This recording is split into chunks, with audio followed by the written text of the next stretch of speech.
안녕하세요. 오늘은 아기 예수님의 탄생을 기념하는 성탄절입니다. 그래서 오늘 새벽 말씀 묵상은 우리가 이번 주에 진행해 오던 베드로 후서가 아닌 마태복음 2장 1절부터 12절 말씀을 중심으로 살펴보려고 합니다. 이 말씀은 우리가 잘 알고 있는 동방박사 이야기입니다. 그리고 오늘은 저도 말씀을 실감나게 전하고 싶은 마음에 이렇게 배경과 의상을 꾸며 보았습니다. 그러면 오늘도 말씀으로 성탄의 첫 시간을 열도록 하겠습니다. 12월 25일 성탄절 새벽 말씀 묵상 마태복음 2장 1절에서 12절 말씀을 읽도록 하겠습니다. 제가 말씀을 읽습니다. 헤롯 왕 때에 예수께서 유대 베들레헴에서 나심에 동방으로부터 박사들이 예루살렘에 이르러 말하되 유대인의 왕으로 나시니가 어디 계시냐? 우리가 동방에서 그의 별을 보고 그에게 경배하러 왔노라 하니 헤롯 왕과 온 예루살렘이 듣고 소동한지라. 왕이 모든 대제사장과 백성의 서기관들을 모아 그리스도가 어디서 나겠느냐 물으니 이르되 유대 베들레헴이오니 이는 선지자로 이렇게 기록된 바 또 유대 땅 베들레헴아 너는 유대 고을 중에서 가장 작지 아니하도다. 내게서 한 다스리는 자가 나와서 내 백성 이스라엘의 목자가 되리라 하였음이니이다. 이에 헤롯이 가만히 박사들을 불러 별이 나타난 때를 자세히 묻고 베들레헴으로 보내며 이르되 가서 아기에 대하여 자세히 알아보고 찾거든 내게 고하여 나도 가서 그에게 경배하게 하라. 박사들이 왕의 말을 듣고 갈새 동방에서 보던 그 별이 문득 앞서 인도하여 가다가 아기 있는 곳 위에 머물러 서 있는지라. 그들이 별을 보고 매우 크게 기뻐하더라. 집에 들어가 아기와 그의 어머니 마리아가 함께 있는 것을 보고 엎드려 아기께 경배하고 보배합을 열어 황금과 유향과 몰약을 예물로 드리니라. 그들은 꿈에 헤롯에게로 돌아가지 말라 지시하심을 받아 다른 길로 고국에 돌아가니라. 아멘. 오늘은 예수님을 만난 동방 박사들이라는 제목으로 말씀을 나누도록 하겠습니다. 오늘 우리가 함께 읽은 동방 박사 이야기는 특히 성탄절을 앞두고 자주 나누는 말씀입니다. 왜냐하면 이 이야기는 성경에서 아기 예수님이 태어나셨을 당시에 있었던 일을 기록한 몇 안 되는 이야기 중에 하나이기 때문입니다. 그러다 보니 동방 박사 이야기는 교회에 다니지 않는 사람들조차 웬만큼 아는 이야기입니다.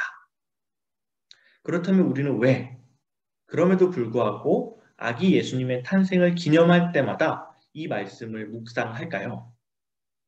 그것은 이 말씀이 예수님을 따르는 우리들에게 그분이 누구신지 그리고 우리는 그분을 어떤 자세로 따라야 하는지를 잘 가르쳐주는 말씀이기 때문입니다.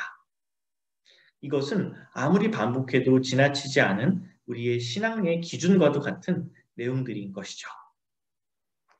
이제 아기 예수님의 탄생을 기뻐하는 우리를 향한 하나님의 뜻이 이 시간 풍성하게 드러나기를 소망하면서 말씀을 나누도록 하겠습니다.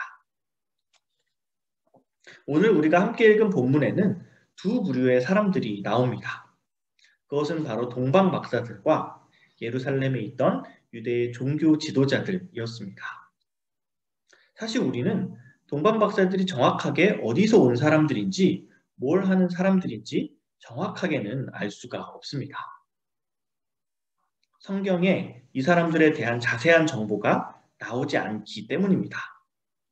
그러다 보니 이 본문을 해설한 주석들을 살펴보면 이 동방 박사의 정체에 대해서 여러 학자들의 의견이 나오긴 하지만 아무도 확실하게 답을 하지는 못합니다.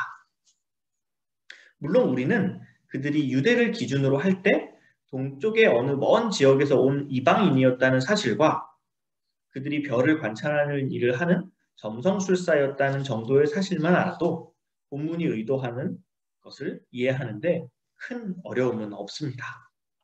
왜냐하면 본문의 핵심은 그들이 어떤 사람이었는지 보다는 그들이 행했던 행동에서 드러나기 때문입니다. 어느 날 동방 박사들은 하늘에서 이전에 볼 수 없었던 이상한 별을 발견합니다. 그리고 그들은 자신들이 알지 못하는 이상한 별이 나타난 것을 보았을 때 그 별이 뭔가 심상치 않은 사실을 나타낸다고 믿었습니다. 이때 하나님께서는 그들이 원래 가지고 있었던 믿음을 사용하셔서 그분의 뜻을 나타내십니다. 물론 하나님께서는 일상적으로 그분의 뜻을 별이 아니라 말씀으로 나타내십니다. 그래서 하나님께로부터 온 계시 말씀을 소유한 이스라엘 사람들에게는 점성술 같은 게 필요 없었습니다. 하지만 계시의 말씀을 소유하지 못한 채 다른 방법으로 하늘의 뜻을 갈망하던 그들에게 하나님께서는 비록 일상적으로 사용하는 방법은 아니었지만 별을 통해 복된 소식을 나타내 주신 것입니다. 이것은 계시의 말씀이 없이도 별을 잘 관찰하면 언제라도 하나님의 뜻을 알 수 있다는 것이 아니라 이방인들이라도 그들의 눈높이에서 예수님의 탄생을 알아볼 수 있도록 이때 하나님이 특별한 은혜를 베푸셨다는 것이죠. 이제 그들은 별을 보고 유대 땅으로 향합니다.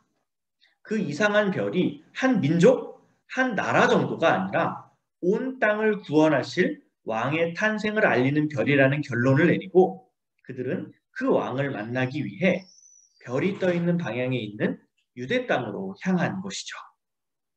그리고 그들은 그분께 드릴 선물로 황금, 유향, 몰약을 준비합니다. 그들이 정말로 왕을 뵙는다는 마음가짐으로 길을 떠났음을 알 수 있는 부분입니다. 그런데 그들이 유대 땅에 와서 도착한 곳은 바로 예루살렘에 있는 헤롯의 궁전이었습니다. 여기서 그들의 한계가 드러납니다. 그들은 이방인이었지만 별을 통해 주어진 계시를 받고 유대 땅까지 올 수는 있었습니다. 하지만 그들은 왕이 정확히 어디서 나셨는지는 알지 못했던 것이죠. 이때 유대인의 왕으로 나실 분이 어디서 나시는지 제대로 알고 있는 사람들이 있었습니다. 그들은 바로 유대의 종교 지도자들이었던 대제사장과 서기관들이었습니다. 그들은 구약의 말씀에 정통한 사람들이었기 때문에 동방박사들이 말하는 메시아가 베들레헴에서 날 것이라는 사실을 알고 있었습니다. 그래서 헤롯 왕이 이에 대해서 물어봤을 때 그들은 즉시 대답할 수 있었습니다. 하지만 그들은 이렇게 많고 정확한 지식을 가졌음에도 불구하고 그분이 나셨다는 사실을 이 상황에서는 알지도 못한 상태였고요. 심지어 이 동방박사, 이 이방 사람들이 와서 그분이 나셨다는 사실을 전했음에도 불구하고 정말 놀랄 만하게 담담하게 그저 자기 지식만 뽐낼 뿐 아무 일도 하지 않았습니다. 그리고 결과적으로 그들은 헤롯이 이제 장차 이 동방박사의 일이 일어난 후에 그 베들레헴에서 난 모든 아기들을 다 죽이죠.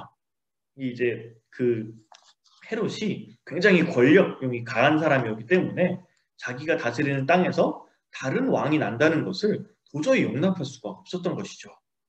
그렇게 헤롯이 이렇게 악한 일을 행할 때 이 유대의 종교 지도자들은 그 헤롯이 행하는 악한 행동을 위해 자문한 셈이 되어버렸습니다. 사람에게 하나님에 대한 지식이 부족한 것은 사실 그 자체로는 큰 문제가 아닐 수도 있습니다.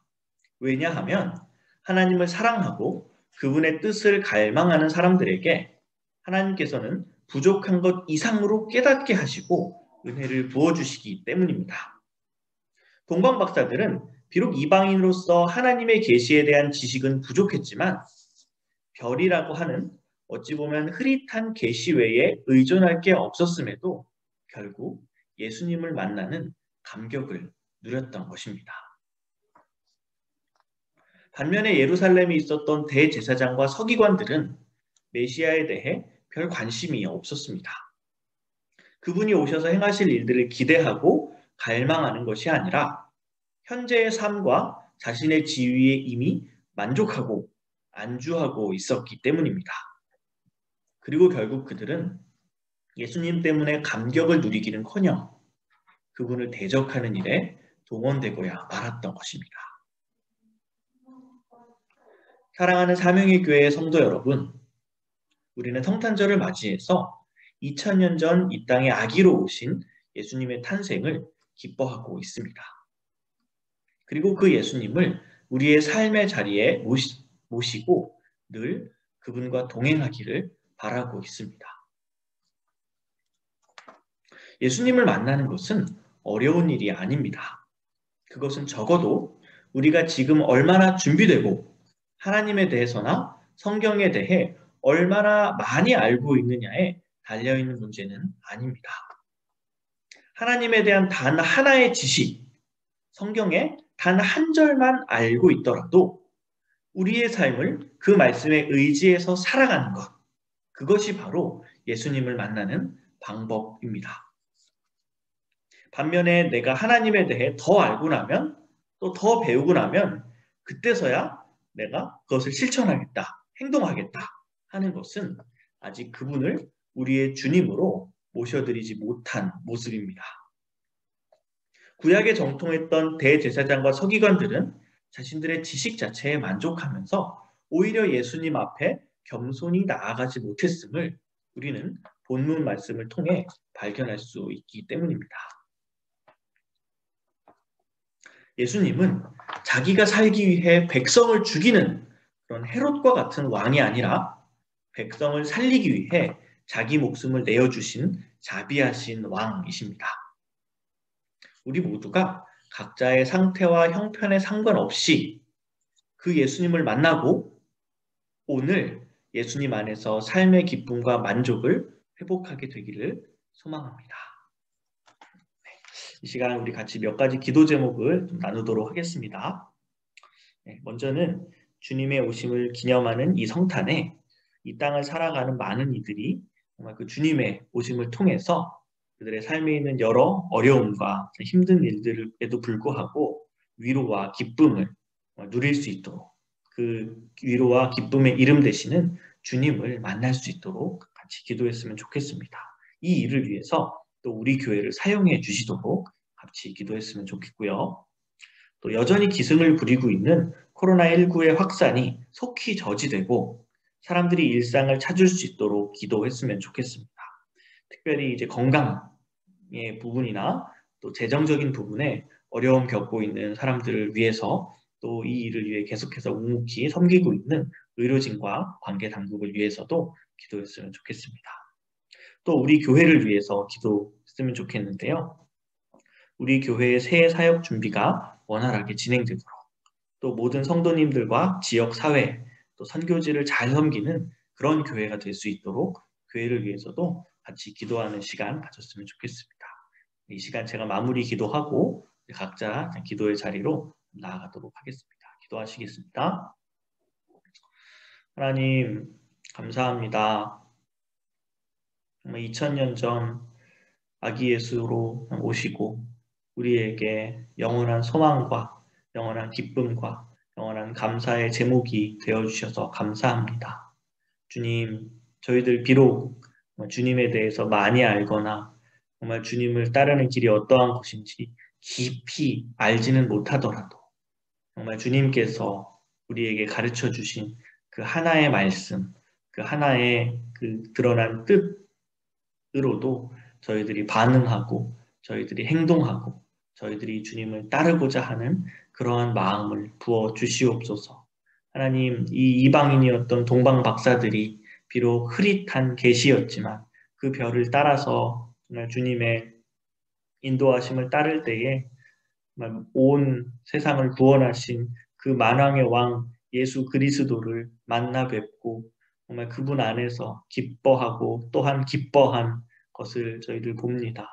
주님, 저희가 비록 신앙생활 아무리 오래 했더라도 어떤 직분을 가지고 있더라도 정말 그것으로 인해 만족하는 것이 아니라 정말 우리 예수님 정말 아기로 오셨으나 온 세상을 구원하시고 장차 다시 오셔서 온 세상을 회복시키실 그 주님으로 인하여 기뻐하는 그러한 저희가 될 수 있도록 하여 주시옵소서. 주님, 이 성탄절에 온전히 주님께서만 영광 받아 주시옵소서. 하늘에는 영광, 땅에서는 기쁨이 있는 그런 오늘이 될 수 있도록 도와주시옵소서. 감사드리며 예수님의 이름으로 기도합니다. 아멘.